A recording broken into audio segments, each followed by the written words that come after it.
சகோதரர் பக்த சிங் அவர்களின் ஊழியத்திலிருந்து விடாய் துணிக்கேற்ற வார்த்தைகள். மே மாதம் 7ஆம் தேதி. உங்களிடத்தில் இருக்கிற அந்நிய தெய்வங்களை விலக்கி போட்டு உங்களை சுத்தம் பண்ணி கொண்டு உங்கள் வஸ்திரங்களை மாற்றுங்கள். ஆதியாகமத்தின் புஸ்தகம் 35வது அதிகாரம் 2வது வசனம். பெத்தேல் என்றால் தேவனுடைய வீடு என்று அர்த்தம். ஆனால் யாக்கோபுக்கு இது ஒரு பெரும் இடமாகவே காணப்பட்டது. சந்தேகத்திற்கு இடமின்றி யாக்கோபு இந்த இடத்தை பற்றி மிகுந்த மரியாதை வைத்திருந்தான்.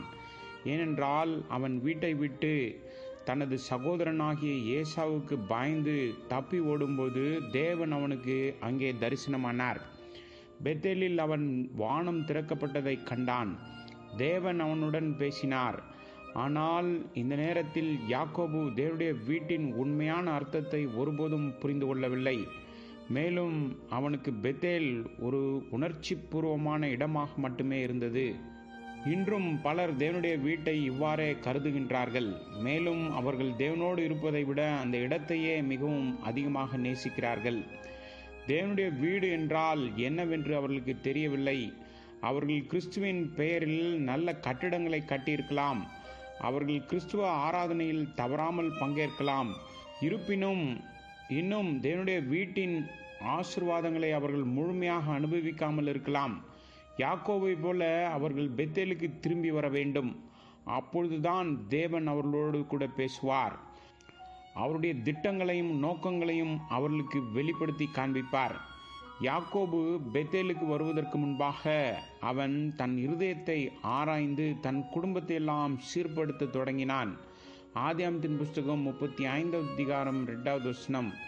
அவன் தனது தீர்மானத்தில் உறுதியாக இருந்து அசுத்தமான காரியங்களை துறந்துவிட்டு அவனுடன் பெத்தேலுக்கு போக ஆயத்தமாகும்படி தனது வீட்டாருக்கு கட்டளையிட்டான்.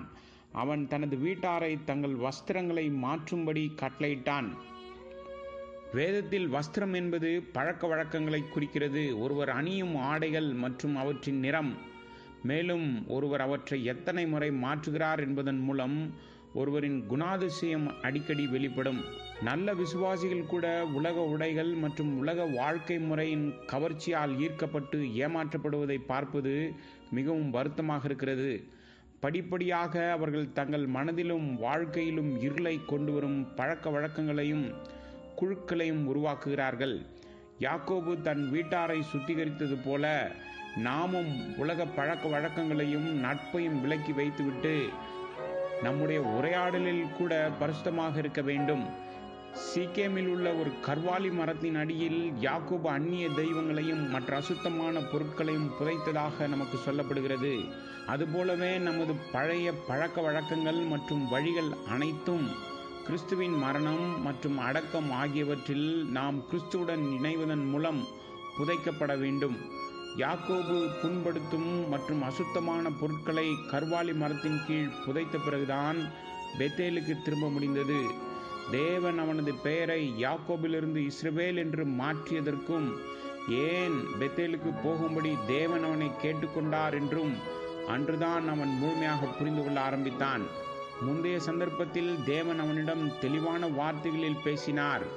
இப்போது பல ஆண்டுகளுக்கு பிறகு தேவன் அதே செய்தியை மிகவும் பலமான மொழியில் மீண்டுமாக அவனிடம் சொன்னார். மேலும் யாக்கோபு அதன் அர்த்தத்தை புரிந்து கொள்ள முடிந்தது. இதே போல வார்த்தைகளின் அர்த்தத்தை முழுமையாக புரிந்து கொள்ளாமல் நம்மால் இருக்க முடியும். பலர் சபை மற்றும் தேவனுடைய வீடு போன்ற வார்த்தைகளை நன்கு அறிந்திருக்கிறார்கள். ஆனால் அவர்கள் வெளிப்படுத்தும் வார்த்தைகளின் உண்மையின்படி அவர்கள் வாழ்வதில்லை. எனவே நீங்கள் வெறும் வார்த்தைகளையும் சொற்றொடர்களையும் திரும்ப திரும்ப சொல்லாமல் ஆவிக்குரிய உண்மைகளை உணர்ந்தவர்களாக வாழ்கிறோமா என்பதை உறுதிப்படுத்திக் கொள்ளுங்கள். நீங்கள் தேவனுடைய வீட்டின், அதாவது பெத்தேலின் ஒரு பகுதியாக மாறிவிட்டீர்களா என்று உண்மையாக உங்களால் சொல்ல முடியுமா? அல்லது உங்கள் ஆவிக்குரிய வளர்ச்சியை தடுக்கும் அந்நிய காரியங்கள் இன்னும் உங்கள் வாழ்க்கையில் இருக்கிறதா?